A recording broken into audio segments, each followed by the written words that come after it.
Artis yang sekarang ini juga agak sedikit lagi diomongin, kok jadi berubah ya dari jalannya, dari semua, tapi saya kira itu pribadi masing-masing.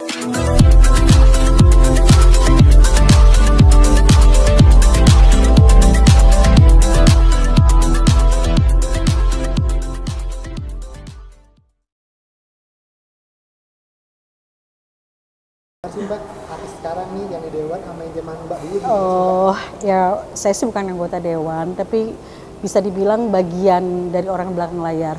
Sebagai manajemen dulu yang memainten artis-artis yang merambah dari selebriti menjadi seorang politisi. Nah, dulu era saya di tahun 2014 ya, 2019, kemudian di 2019 ke 2024 saya juga megang beberapa artis yang kemudian kasusnya merebak, itu yang Mbak Imong ya kan dengan Lucky Perdana. Kemudian di tahun ini juga alhamdulillah saya masih memainten artis yang masuk juga ke DPR RI ini. Kalau saya bilang perbedaannya adalah tidak terlalu jauh sih ya, tetap aja sosok artis, orang mengenalnya adalah sosok artis selebritinya, sementara anggota dewannya kadang-kadang diragukan gitu loh. Jadi paradigma masyarakat berpikir bahwa anggota dewan itu yang muncul dari seorang artis itu biasanya katanya karena mereka popularitas aja. Sementara artis sendiri pada saat mereka mencalonkan diri, selain popularitas yang sudah dimiliki, mereka akan bertumbuh menjadi sosok yang memiliki elektabilitas. Artinya seorang artis yang dikenal, popularitas, belum tentu disukai kan sebagai dewan, tapi dengan dia menciptakan elektabilitas, berkunjung ke dapil daerah pilihan masing-masing, tentu akan bertumbuh menjadi seorang sosok yang layak menjadi seorang anggota dewan, gitu loh. Ini kan juga banyak juga nih sekarang ya, artis juga banyak ya Mbak ya. Mbak, apa sih yang Mbak, fenomena apa sih Mbak sekarang sih banyak artis yang terjun ke politik, terutama ke legislatif ya, DPR ya? Iya. Oh, Bang Once. Once Antoni Once ya? Iya. Ya, kalau ditanya soal sosok Once itu easy going. Dia sebagai seorang musisi yang punya nama legend loh ya, dari band yang legend.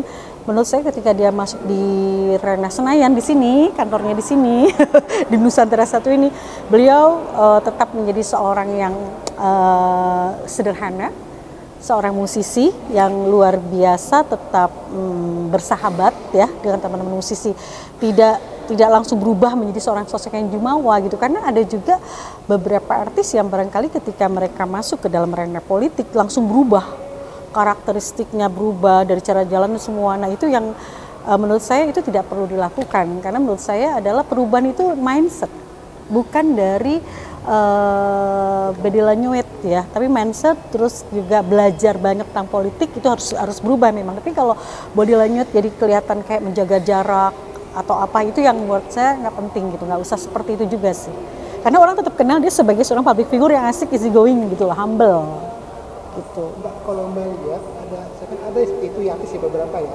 Itu ada. Bahkan saya ada loh, tahun 2014 saya ada sosok artis penyanyi ya. Penyanyi itu saya bawa, saya nawarin dia, saya telepon dia, kamu mau nggak ini di mainten sama saya, tapi dia gagal di tahun itu, kemudian mencoba lagi, gagal lagi, tahun ini dia menang, sudah duduk, bahkan seperti tidak kenal sama saya. Dia seorang penyanyi perempuan, dan itu buat saya ya sudah nggak apa-apa, saya bersyukur pernah menjadi bagian di awal-awal perjuangan, walaupun pada saat awal-awal perjuangan itu dia sempat melupakan, udah selesai, padahal kan kita nggak boleh melupakan tim ya. Tim itu harus benar-benar dijaga dan tim itu harus benar-benar dihargai, karena pendaringan kita, rezeki kita adalah apabila kita mengingat dan menghargai perjuangan awal. Itu ada. Terus ada juga sosok artis yang sekarang ini juga agak sedikit lagi diomongin, kok jadi berubah ya dari jalannya, dari semua, tapi saya kira itu pribadi masing-masing ya. Tapi saya berharap semoga para artis yang berkesempatan duduk ya sebagai seorang yang bisa menjadi jembatan antara masyarakat dengan pemerintah, menjadi amanah sebagai abdi negara, mudah-mudahan tetap menjadi seorang pribadi yang easy going, tetap belajar untuk menghargai ya siapapun itu, orang yang engkau hadapi harus tetap dihargai siapapun dia gitu. Itu sih sebenarnya. Buat Mbak, kenapa sih Mbak artis berubah kayak gitu, kenapa sih? Sindrom itu kan bisa terjadi pada siapapun ya. Jangankan artis, orang biasa menjadi artis dia bisa berubah atau sindrom. Apalagi seorang artis menjadi seorang politisi, pasti ada sindrom tersendiri, sehingga perubahan itu terjadi karena sosok itu belum siap. Menurut saya seorang sosok yang siap dia tidak akan berubah. Dia akan menjadi pribadi yang tetap easy going, sederhana, dan yang dia lakukan adalah terus belajar bagaimana caranya memahami politik dengan benar. Gitu loh. Padahal kesempatan seorang artis untuk menjadi seorang politik yang benar itu sangat luar biasa karena mereka udah punya fan tersendiri.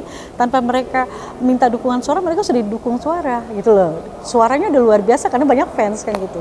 Harusnya sih jangan pernah berubah ya untuk karakteristik, tetap easy going aja. Jangan lupa ya di subscribe dan nyalakan lonceng notifikasinya.